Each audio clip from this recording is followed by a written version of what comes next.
Hi Year 7, welcome back to your lessons. Now it's a new half term, so we're starting off on a new topic. We're going to look at a piece of text called the Canterbury Tales. But before we do that, we're going to learn a little bit about the medieval times. So, what do you know already? Write that down. Do you know what medieval means? What sort of years were involved in medieval? And there are some pictures there on the board to give you a bit of a starting point. Pause the video and do that now. Okay, so there are lots of facts and things about the medieval times, and I am going to give you some time during this. So today's lesson is going to be for 2 lessons. I'm going to give you the opportunity to do some online research as well about life during medieval times. So let's talk about some things first of all. So there are 2 pictures on the board, one of which belongs to the medieval period, the other of which doesn't. So you need to choose which one you think is medieval, so do that now.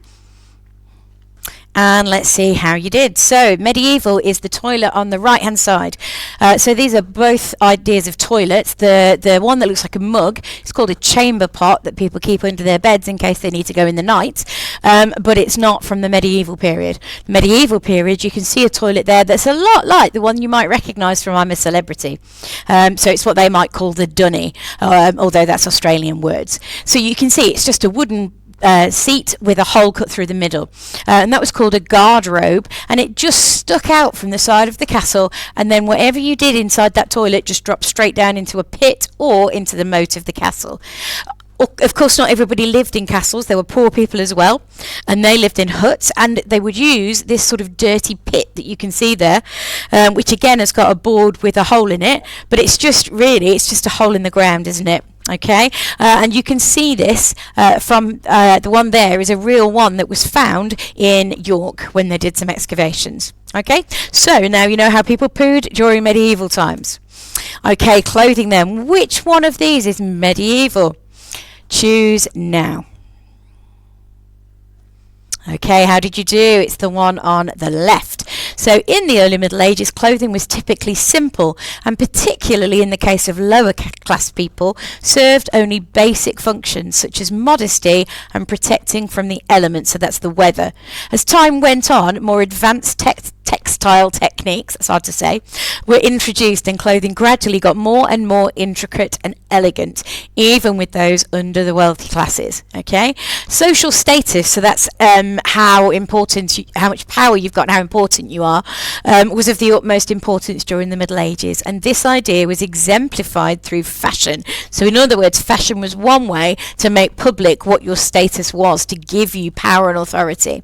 For example, it was generally understood that scarlet tones, so colours such as red and purple, were important items in the wardrobes of the wealthy and royal. In particular, those colours became something associated with kings and princes, and were a symbol that you were basically well off, and you've got luxury things and you've got wealth as well. Okay, next one then, which is medieval. Okay, how'd you do? It's the one on the left. So the peasant's main food, a peasant is somebody poor, just an average ordinary poor person. So the peasant's main food was a dark bread made out of rye grain. They ate a kind of stew called pottage, made from the peas, beans and onions that grew in their gardens. The only sweet food they had was berries, nuts and honey that they collected from the woods. Peasants didn't eat a lot of meat. Many kept a pig or 2, but could often not afford to kill one.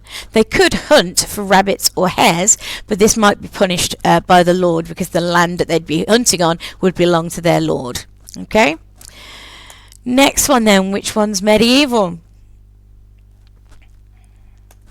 The one on the right. So the one on the left is Shakespeare's Globe, which was around 1600s. So that's a long time after the medieval period. So during medieval times, most plays were religious, and they were used to teach people about the Bible, the lives of saints, and how to live your life the right way, so to make good moral choices. Mystery plays were stories taken from the Bible. Each play had 4 or 5 different scenes or acts. The priests and monks were the actors. Each scene or act was performed at a different place in town, and the people moved from one stage to the next to watch the whole play. The play usually ended outside the church, so that people would then go straight into church and hear a sermon after watching the play. And a sermon is when the vicar or the priest gives their speech on how to live to the people that are there. Sometimes these plays had elaborate sets, so that means the background to all of the acting. So it might mean a painted thing on the back, it might mean having things on stage other than people, so maybe chairs, tables, all sorts of things. But sometimes they had no sets at all. There didn't seem to be a particular rule to that. People attended the plays, they didn't have to, but it was a nice break from their normal daily lives. Okay. Next then, so which of these is medieval? An easy one, I think. So the one on the left. The poor people lived in one-roomed houses which the whole family shared with the animals. They made the houses themselves because they could not afford to pay someone to build them. The simplest houses were made out of sticks and straw. The house would have been very dark and smoky inside, as there is no chimney and only a small window. The animals would have been housed in a separate building, probably a wooden barn. And another building would have been used to store crops which were grown on the land around the house. So, what I want you to do then is spend a minute filling these things in based on what we've just looked at, and you can of course go backwards and forwards through the slides that we've looked at so that you can see again what the information was to help you. So I want you to fill that in. Do that now, please. Okay, brilliant. So, moving on then. What we're going to look at now is the type of writing. So we're writing to advise or we're writing to instruct. So what does advise mean? What does instruct mean? How are those things different? Okay, can you think of examples of when each type of writing could be useful? So, let's have a look. Why don't you go back? Oh, too far. Come on, PowerPoint. Too far again. Right. So if you advise someone, you give them your opinion on what they should do about something. So it's not something that they have to do. It's just what you're suggesting.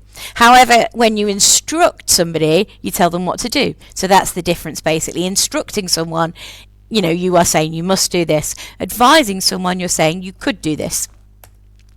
So, obeying instructions. If I was to say to you, stand up now, then I think you'd understand that you'd be able to follow that instruction very clearly. It's a very clear instruction, isn't it? But if I said to you, you might want to, maybe stand up for a bit, that's a bit vague, isn't it? So it's not quite as clear. So, you've got some information here. I want you to work out which of these you think are most effective. So if I said to you, it would be nice if you were all a bit smarter looking. Is that very clear and effective? Or is it better when I say stand up, tuck your shirt in and sit back down? How about if I say to you, I think we should all make sure we're ready to work? Is that as clear as hold a pen in your hand? How about I'd like everybody to be in the right position, as opposed to face the front, have all four legs of the chair on the floor and put your 2 feet on the floor in front of you? I'd like everything to look nice. If you haven't already, underline your title and date. Can't we all be nice to each other? Smile for 3 seconds at the person next to you. So you should be able to see that the ones in orange are much clearer, much more obvious instructions than the advice on the left in the green. Okay, so we're going to look at something called a modal verb. And a modal verb is when you tell something what to do. Okay, so we use modals like may, must, could, might, should, shall, will, can, or would. Okay, so what do you think from that list gives students lots of choice? So for example, if I said to you, you might be able to go to the dining room now.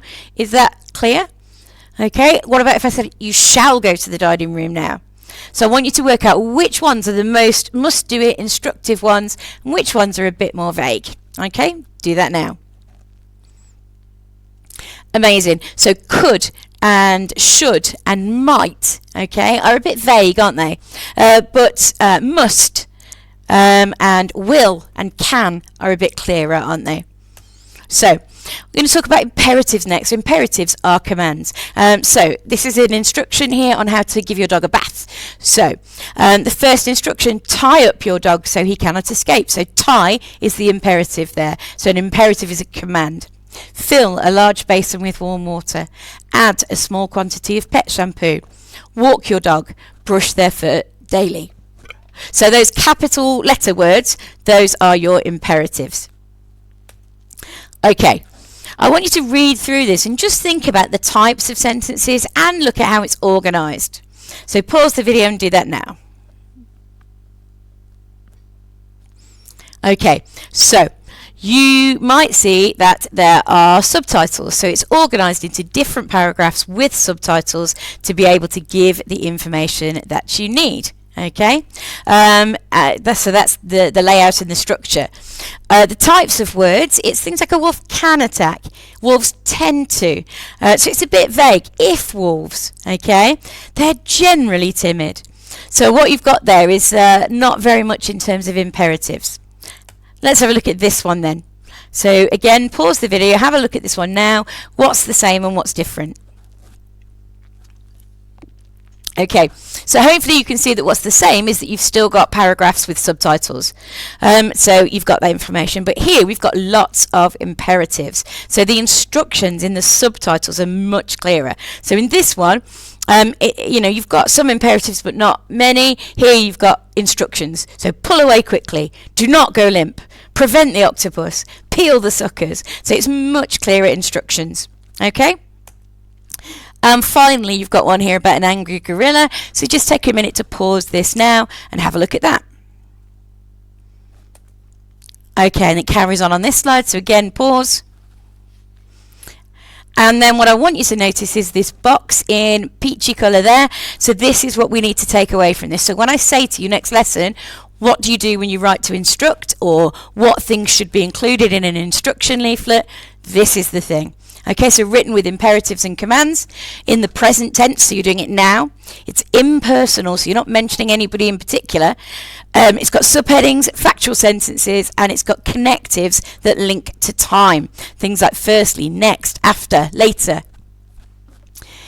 Also conditional phrases such as if or but or however, and your punctuation is just full stops and commas. You won't find any other types of punctuation. Okay, so what I want you to do then is I want you to write a piece about how you would survive in the Middle Ages, and you're doing that using all of those features in that box. So it's an instruction piece of writing on what you have to do to stay alive when you're in the medieval period. Okay, in order to help you do that, I would like you to spend some time researching the Middle Ages as well. So you can research, it's called the Middle Ages, or you can research medieval times and just learn a little bit more than the things we've looked at today. When you've done that, you've got to have more information that you can include in this piece of writing. Okay, so as I've said, this is 2 lessons worth of work, and I expect a decent piece of writing. I would like it, if you can, that you send me this piece of work. If you can't, don't worry about it, but I would like to see how you're getting on and give you some feedback. All right, I'll see you guys next lesson.